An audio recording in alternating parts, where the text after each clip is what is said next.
Hi guys! Once again, welcome na naman po sa ating YouTube channel. Ayan, so ito na naman yung kaibigan, si Shy na Siya Vlog. Ayan, so kung bago ka lang sa aking YouTube channel, please don't forget to hit the notification bell para kayo updated sa aking panibagong videos na i-upload. So for today's content, huwag na natin patagalin pa. Kayo ba ay may YouTube channel at nahihirapan kayo mag-edit ng videos? I'm sure na mas makaka-relate kayo dito sa aking content. At kung kayo ay bago lang, punta na kayo dito para kayo ay magkaroon ng idea. So bago ka bang YouTubers at nahihirapan kang mag-edit ng mga videos, so ituturuan kita kung ano yung paraan na ginamit ko nung ako ay bago pang YouTubers. But until now, ginagamit ko pa rin tong application na to para sa pag-edit ng mga videos, lalo na sa aking mga content. At of course, yung ating mga ideas kung paano mag-edit dito at paano mapapabilis at hindi kayo mahihirapan. Dahil kapag small YouTubers ka at beginner ka pa lang sa YouTube, kailangan nyo talagang maglaan ng oras para matuto kayong mag-edit at magkaroon ng effect or sound effect at background music ang iyong videos. Kasi kapag medyo boring po talaga siya. So, kailangan makinig kayong mabuti kung paano ang ginagawa ko sa pag-edit ng aking mga videos. Basic lang to guys, kayang-kaya to lalo na sa inyo. Tara! Ayan, so first step guys, kailangan natin ng cellphone of course. Ayan, so itong cellphone natin, ito po yung gadget na gagamitin natin pag-edit dahil pinaka-basic po to, hindi na tayo gamit ng laptop or whatsoever or desktop, whatever. So, punta tayo dito sa Play Store. Ayan. So, sa Play Store po, isa-search po natin yung CapCut. Type natin dyan, CapCut. Ayan. So, nag-a-appear na po yan. Ito po yung editing app na ginagamit ko. Ayan. So, dahil dyan, i-install po natin yung ating CapCut na application. Wala naman po siyang bayad guys. Ayan, so hihintayin natin guys na ma-download dyan. So libre lang po yung pag-download ng ating CapCut. So bakit CapCut po yung binigay ko sa inyo na editing app? Kasi mas mabilis po siyang gamitin compared doon sa ibang application. Ito po, napaka-friendly po itong application na to. Kaya based on my experience, kaya po hindi ko po pinopromote. Parang sa mga beginners po na katulad ko na maraming trabaho, maraming ginagawa sa buhay, okay na po itong CapCut. At of course, kailangan no copyright claim po yung gagamitin nyo guys ha, na music para sayang naman yung kikitain nyo. Ayan, so tara. Ayan, so dahil na-download na siya guys, itry natin yung open. Buksan natin, i-press natin yung open. Ayan, so pagka-press natin ang open, makita nyo naman. Ayan. So, syempre, pipindutin nyo po yung agree. Ayan. So, i-back nyo lang po. Ayan. So, pagka-back. Ayan. So, pagka-back niya, back lang kayo ng back. Ayan. So, i-back nyo na po. So, i-search nyo po yung CapCut sa inyong application. Ayan. So, search natin yung CapCut ha. So, andito na yung CapCut. So, open natin. Ayan. So, ayan. So, nakita nyo na po yung new project. So, dyan sa new project, dyan po kayo mag-i-import ng inyong mga videos. Pindutin nyo lang po yan. Ayan. So, syempre dahil kaka-install lang po ng application na CapCut, allow po. Syempre, allow nyo po. Ayan. So, nakita nyo na po yung mga videos ko dyan lahat. So, ang unang gagawin nyo po is mag-try po kayo ng mga videos na ating so, ayan, itry po natin yung videos na ating i-download para ma-edit. So, try natin to ha. Ayan. So, ayan. Ayan. So, since na yan po na yung videos, ayan. So, pupunta tayo dito sa ito po yun guys. Edit. Pindutin nyo po yung edit. Ayan. So, pag pinindit nyo po yung edit, automatic na po na mag-a-appear yung mga videos at i-edit. Ayan. So, ito pong speed. Ayan. So, ibig sabihin, pampabilis siya ng videos.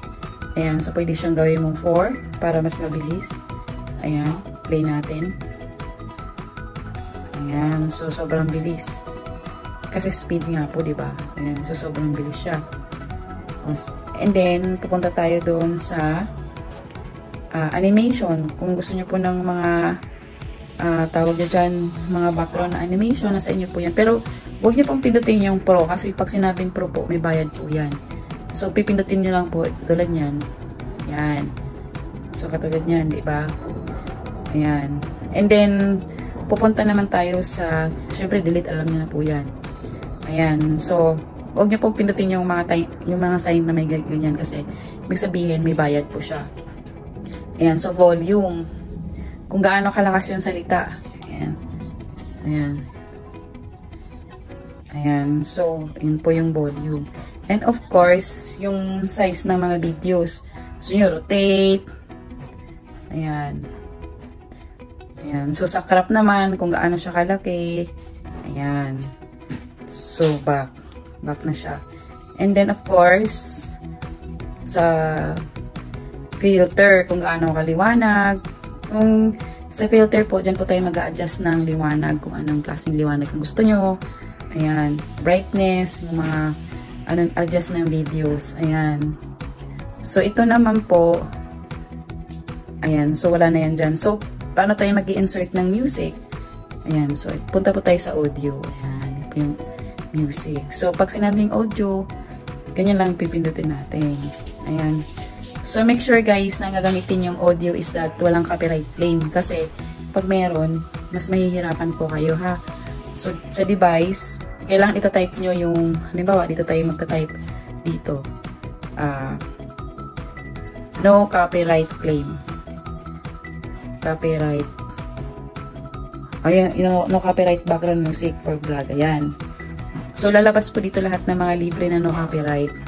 So, pakinggan nyo muna bago nyo i-upload. Okay? Tapos, saka nyo po pindutin yung pa-cross. Ayan. So, ayan na po siya. Nag-i-import na po yung music. So, nasa inyo na po kung malakas. Ayan. Ayan. Ayan. So, pwede nyo pong i-copy. Diba, punta kayo dito, duplicate. Yan. Dire-diretso lang siya. Hanggang sa gusto nyo. Ayan. So, ito naman pong sign of the cross dito. Dito po kayo mag-a-add ng video. Ayan. So, halimbawa, yan, i-add nyo. Ayan. Ayan. So, ganyan po siya. Ayan, of course, after nyo pong mag-edit ng videos, pindutin nyo lang po yung arrow dito, pataas. So, yan na po yung import nyo na po. Ayan. Save to this device. Ayan. So, ganun lang po siya kasimple. Antayin nyo lang po na mag 100% po yan bago mag-save. So, mark as done nyo na lang po yan mamaya. Ayan, so, nasa 80% na po siya. Waiting po tayo doon sa 100%. Tapos, ima-mark as done po natin siya guys ha. Ayan, so, ayan. So, 96 na tayo. Ayan.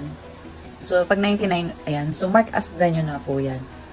Ayan. So, pag mark as done po, pindutin lang yun na po. Nakasave na po lahat yun.